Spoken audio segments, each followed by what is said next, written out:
That is a weak left outside linebacker core.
Welcome in, everybody. It's the coach, and you're tuned into Madden 19 on EA Sports.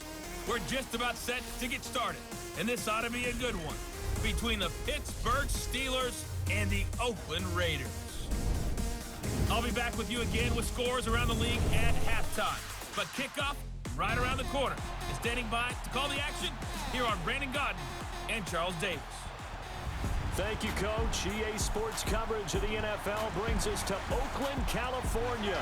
Nothing like the fanfare of introductions to an NFL game, and that was in evidence a moment ago. Fireworks, pyrotechnics, you name it. This crowd is ready as their guys get set to match up between the Pittsburgh Steelers and the Oakland Raiders. Hi again, everyone. Alongside Charles Davis, I'm Brandon Godden. And Charles, we look at the Raiders here entering play. They come in playing some decent football, 5-3 in their last 8 games. And they looked awfully good last week and came away with a 2-touchdown victory. They did have a few reasons for concern defensively, but all in all, they'll take a repeat here if they could get it. Meanwhile, for the visiting Steelers, they're halfway home, looking good at a perfect 8-0. And not much to complain about so far, is there? I'd have to say they're the best team in the NFL through the first half of the year. The shadow's starting to get a bit longer. Week 10 of the NFL season is here, and we're underway on EA Sports. Fielded about a yard deep. And all that work, but he stopped where he ultimately would have been, and he's simply taken a knee, and that's the 25-yard line. So here comes the Raiders offense now onto the field. And leading them out there, their 6'5 quarterback. And I liked what his head coach told us about him this week, that no matter what happens, whether he throws 7 interceptions or 7 touchdown passes, he's the same assertive leader in the huddle on each and every play. He can throw the 7 interceptions, just blame the football, blame anything else, and still carry himself like he is the man. It's like you, assertive in our production meetings. Well, especially when we're talking about ordering dinner, ordering some snacks. I was just going to say. That's where I go. And his first look is incomplete. And this O-line, it is the lifeblood of the offense. They establish the tone.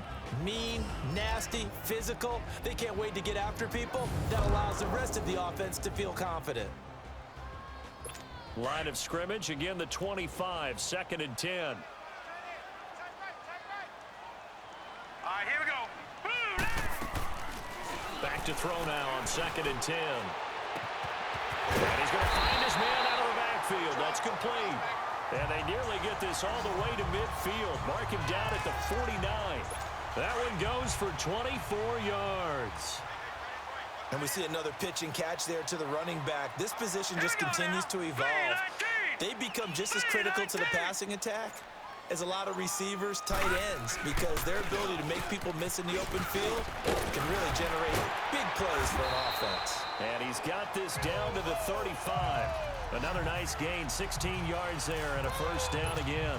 So back-to-back big runs, picking apart this defense on the opening drive. I thought this was a passing league. I thought this was the era we were in where the ball was always in the air, right? They didn't get the memo. They didn't get the memo, and I know this to be true. Offensive. Under a heavy rush, and down he goes. You've called plenty of games in your career. Do you believe in momentum, my man? I do, and I think we're seeing it right here. Oh, there's no doubt about it. The run that he's been on. How about that? 3 sacks in a game a week ago, and another one right here. Oh, he's feeling it in a big way. His throw incomplete. Now a look at the defensive starters here for the Steelers. They were very strong last week in that win over Cleveland. Yeah, they just held them to a field goal. So to them, that was an almost complete performance because, you know, when you really shut someone out, that's complete. But that's pretty darn good, isn't it? An incomplete pass on that last play, and that means they'll need to come up with something here on 3rd down. Now let's go. They'll set up to throw, and this is going to be incomplete. Man, there's a lot to think about when you're playing quarterback, isn't there? I mean, this is 3rd and long. So your chances of completing a pass for a first down are slim to begin with. And then when you put it into some traffic, you're really wreaking havoc with your options, aren't you? Maybe you just got to heave it into the, throw it up in the stands and make sure no one can catch it. So here are the Steelers backed up to start their initial drive. And out will come the leader of this offense, and that, of course, is their signal caller. And what's a quarterback's best friend? Balance? I think you're right. I agree with you. You know, a lot of guys would say great receiver, right? A terrific offensive line. But I agree with you, balance, because if you can run the ball effectively, that just opens things up for guys who want to throw it and gives you easier passing lanes and easier coverages to read. And they said balance will be a focus in this one. Yeah, they don't want it all just heaped on his shoulders, I don't believe. I think they want to make sure they take some of the pressure off. A very solid gain of 27. And when you're playing a quarterback with some experience and some moxie, you enter the danger zone when you decide to blitz him, because if he's able to diagnose as he did on that play, he can hurt you downfield. He reads defenses so well, doesn't he? He really does, and the best part about that play for him, I don't think that was his primary target. I don't think so either. I think he had the read, figured out where the blitz was coming from, and went to a secondary target for a really nice gain. Now, meanwhile, a pass that should have been intercepted, but it winds up falling incomplete.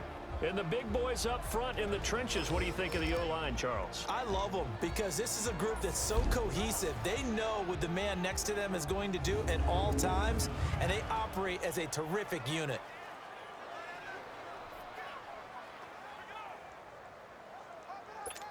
So line of scrimmage still the 39 on 2nd and 10.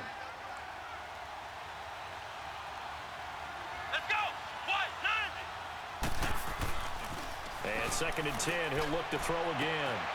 And he comes back with one complete. 4 yards on the completion, and it sets up a 3rd down. A look there at how the Raiders will start defensively.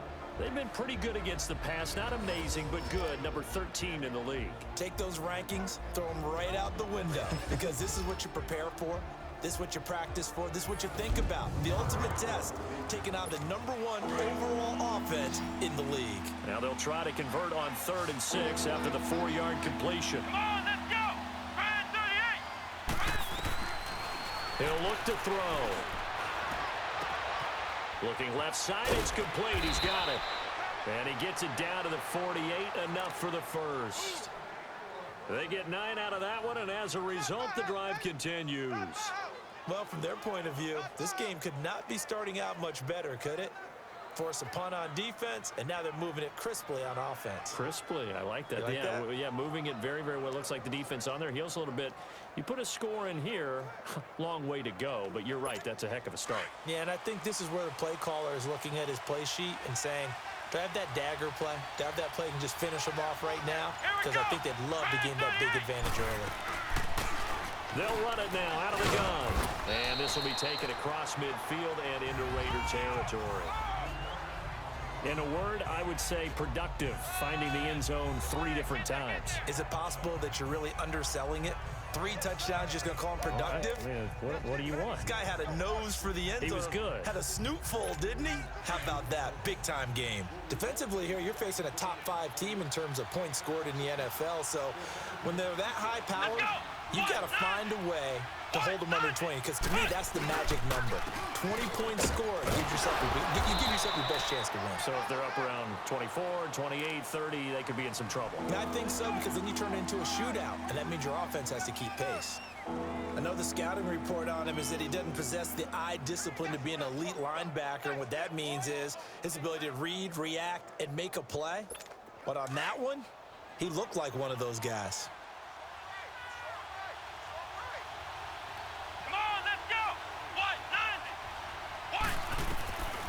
Out of the gun now on 3rd down. Oh, he almost picked it. Nearly a turnover there on their opening drive. That's a throw he'd like to have back. Now 4th down. Pretty nice coverage there, but a missed opportunity for an interception. Let's face it, a lot of these defenders, they've got it all. Speed, athleticism, hands, a little bit questionable. The Steelers send out their punter now, as he should be able to pin him back deep here with his first punt.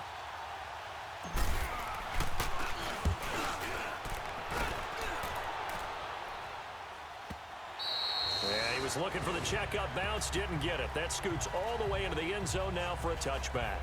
Now the Raiders offense, they get set to head back on the field. And Charles, if the season ended today, and it's not going to, we still have December left. More football. We're only in November, but they would be a wild card team. And that's great. They'd be in the playoffs, but you know they're trying to bump up to be one of those division leaders. That guarantees you at least one home game in the playoffs, and that's what you're really seeking. But there also isn't much margin for error for this team, right? Because right where they're sitting, a 2-game losing streak could have them out of the playoffs, so they've got to make sure they continue to keep the momentum going. Absolutely. There's some sharks smelling blood in the water behind them. And he'll be brought down right at the 30 here. That one good for 10 yards. And that'll bring up a second and just about a few inches here. On any explosive run, you can almost feel the ground shaking, and that's from the offensive linemen creating space for their runners. I had an old coach tell me before, they always told his runners, run around the offensive line in pregame. Get used to the ground shaking so you don't trip and fall when it happens in a game. All right, here we go. And they'll go on the ground. And he's able to take this one up to the 35-yard line. And they've got it here with a first down.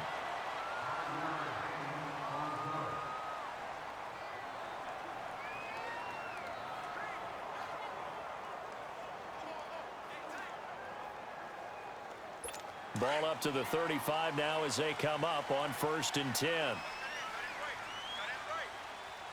right, here we go. 3-19.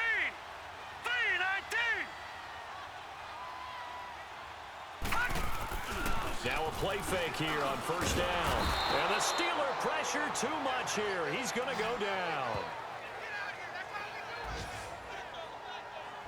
What a nice read and play by the defensive tackle. Never bought the play-action fake. Went right for the quarterback and put him on the ground.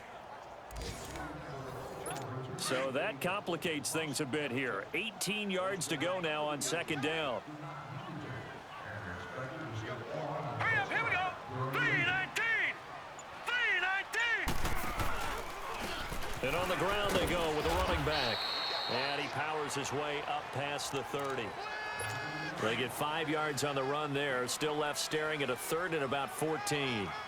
Despite the blitz, they're still able to pick up a nice solid gain. The disadvantage of blitzing often alters the normal spacing and run fits and leaves creases like they were able to exploit right there. And he'll be brought down right around the 37. The screen good for 6, but it's not enough as it leads to a 4th down. Instead of throwing it downfield, Charles, they just tried to dump it underneath there. You like the call? I do. I think it's a high percentage play because you get the completion, and what you're counting on is your back to use his legs and his elusiveness to make people miss and pick up the 1st down. In this case, it didn't happen. And Pittsburgh getting set to take the field. And it's only November, but the playoffs, we know how it works. They'll be here before you know it. If it ended today, they would be the #1 seed. And that's a great spot to be in, but I love the phrase, if it ended today. And I'll guarantee you, that's what they've discussed in their locker room, in their meeting rooms. Yeah, we know where we'd be if it ended today, but we also know it's not ending today. Right. So they've got to continue to play the type of ball that put them in the spot where they're #1 in their conference. Now he'll look to throw here on 2nd and 10. Nowhere to go here. He lost the football. On plays like this where the ball comes free, it's often unusual for the team that lost it to get it back because this is the quarterback. The ball gets away from him. Everyone else is trying to execute what they're supposed to do on offense. They're usually looking in the other direction, downfield, or have moved away from him. In this case, though, a teammate is able to come up with the ball. Hey, Easton, why don't you run after the ball instead of sit there and wait for him to intercept it? Well, that certainly looked like something that they discussed all week in practice, getting ready for this one. Take the big shot right out of the gate. At worst, you'll open up the defense a little bit, loosen them up, have them back on their heels. A big boot that time. 57 yards the official distance. And the Raiders will take over now 1st and 10. The 4th down run successful. Now they look to pay it off on 1st down. All right, here we go. They'll run it now out of the gun. And he'll take this up near the 35, maybe the 34. It's a 6-yard gain on the ground, and that'll make it 2nd and 4. Let's talk a little football 101 here because one of the keys to advancing the ball downfield, success on 1st down. Huge difference, as we know, between 2nd and 4 and 2nd and 8 and 9. Let's go. Green, 39. And they'll go with the ground attack here. And he'll get this only up to about the 35. Just a yard on the pickup there, and it'll leave him with a 3rd and 3. 2 minutes remain in a scoreless first half. All right, coming up at intermission. Charles, you want to wait in enhance your Saturday? I certainly do. I've got just a thing for you. It's the coach, Jonathan Coachman, standing by Orlando. He'll be alongside at half to take us through the weekend in the NFL. And he's going to have the first down at about the 38. When in doubt, do it yourself as he keeps it for 3 and a first down. Someone knew exactly where he needed to get to pick up that first down now. I'm not so sure about the technique in getting there, but he went for it, and he got it. Exactly. He rifles one that's intercepted. Picked off near the 44. Thank you, McKels. And to the 43. So down inside the 45 to the 43-yard line. That's where they'll take over. And, Brandon, this is a real nice job defensively of getting inside a quarterback's head and figuring out, okay, where's he going with the football? Because you can make an educated guess defensively. Not all the time, but sometimes. And when you're right, you've got a decent chance of coming away with the football. He's got his man on the crossing route. And he gets this inside the 35-yard line. It'll be a gain of 10 to start the drive out, and by a few inches, that'll be a first down. He's been the forgotten man in this first half. Not a guy you want to forget. Not only his first catch, first time they've targeted him. That doesn't make any sense, does it? Because those are the types of plays that he provides. When he does come alive, when they do look his way, not only is it a big catch, it's a first down. 2 yards on the pickup there. It'll be 2nd and 8. One thing to keep in mind, partner, especially in the second half, when you've got a running back of this size, of these dimensions, I can just tell you, attrition does set in for a defense because you're excited about hitting him in the first half. Maybe not so much in the second half, and some of these shorter gains turn into bigger runs later. The Steelers able to pick up 18 yards there. A first opportunity for the Steelers in the red zone. It's 1st and 10 at the 14. They'll run it now out of the gun. Showed off the juke, but still corralled shy of the 5 at the 6-yard line. Now before this second down play, we'll get whistles and a timeout, as they'll stop the clock with 26 seconds to go until halftime.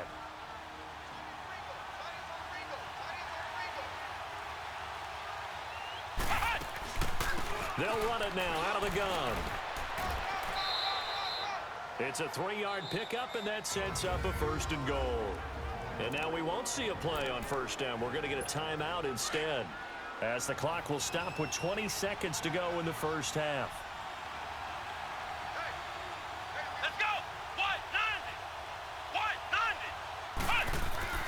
They'll look to throw. And he's going to take it in for a Steeler touchdown, as his guys are in for 6. And the Steelers are able to strike for 6.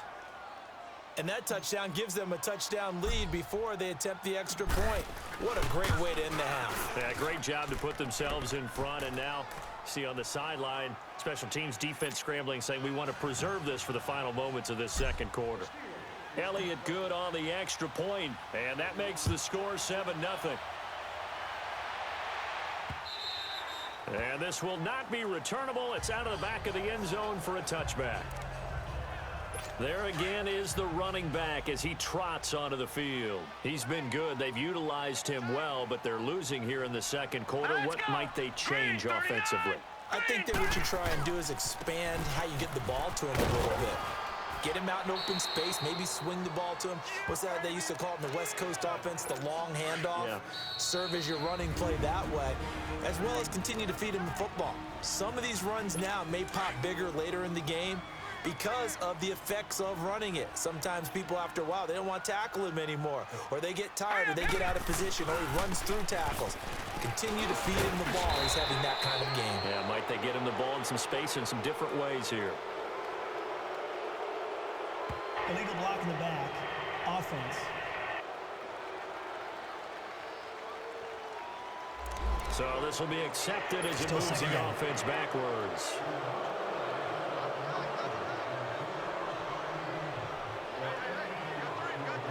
Here we go. Green, 39. And with time running short. short here. They'll simply take a knee, and that should do it for half number one. We have hit halftime. Still 2 more quarters to go. We'll take a timeout. We'll be back after this. You're watching the NFL, and it's on EA Sports. It's in the game. All right, Brandon, thank you very much. More from you two in a minute, but first, let's take a spin around the NFL and see what's going on here in week number 10. We'll get started up at Lucas Oil Stadium in the capital city of Indianapolis, where you see the final score there. 17-7, the final score. From there, we're off to check out another game. And things didn't work out for them as they fall to the visiting Philadelphia Eagles. 35-7 was your final in a one-sided affair. Finally, let's get you to Baltimore. Check on the Ravens at home at M&T Bank Stadium. And they were losers in that ball game to the visiting Cleveland Browns. Meanwhile, in our game, just the lone touchdown accounting for all the scoring. A tight one, 7-0 is the score. And for the call of the second half, we send it back to our broadcast team of Brandon Gotten and Charles Davis. Okay, Coach, appreciate it. A one-touchdown game here as we get set to resume play in the second half. So time for the second half as the Steelers have the lead, and they will also be receiving the football here to start the third quarter. That's fielded in the end zone. And a nice return sets them up pretty good here at the 30-yard line.